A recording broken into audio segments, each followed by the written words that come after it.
Presiden Prabowo Subianto menargetkan ICOR Indonesia di level 4 selama dirinya menjabat. Apa sih ICOR ini? ICOR adalah singkatan dari Incremental Capital Output Ratio yang merupakan salah satu indikator untuk mengukur efisiensi investasi suatu negara. Kenapa sih ICOR penting? ICOR itu menjelaskan hubungan antara tingkat investasi dengan pertumbuhan ekonomi.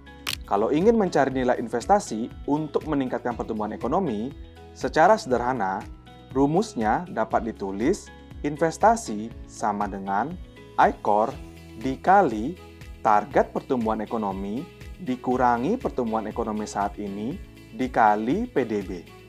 PDB sendiri sederhananya adalah total nilai dari semua barang dan jasa akhir yang diproduksi di suatu negara dalam periode tertentu. Semakin rendah ICOR, jumlah investasi untuk menghasilkan pertumbuhan output semakin efisien.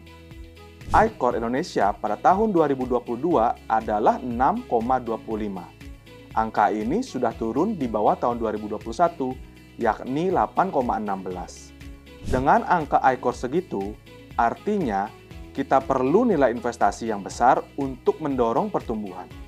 Kalau pakai rumus tadi, kita bisa ukur nilai investasi yang dibutuhkan. Misalnya, target pertumbuhan ekonomi Presiden Prabowo adalah 8%. Pertumbuhan ekonomi Indonesia saat ini katakanlah 5%. Berarti, target pertumbuhan ekonomi dikurangi pertumbuhan ekonomi saat ini adalah 3%. PDB nominal Indonesia tahun 2023 asumsikan 21.000 triliun rupiah. Jika ICOR di angka 8, berarti nilai investasi yang dibutuhkan Indonesia adalah 8 dikali 3% dikali 21.000 triliun rupiah atau 5.040 triliun rupiah. Kita bandingin kalau ICOR-nya di angka 4. Berarti nilainya 4 kali 3% kali 21.000 triliun atau 2.520 triliun rupiah. Kelihatan kan efisiensinya dari ICOR 8 ke ICOR 4. Oleh karena itu, pemerintahan Presiden Prabowo fokus untuk efisiensi. Kementerian Koordinator Bidang Perekonomian bilang, pengembangan kawasan ekonomi khusus atau KEK perlu semakin banyak.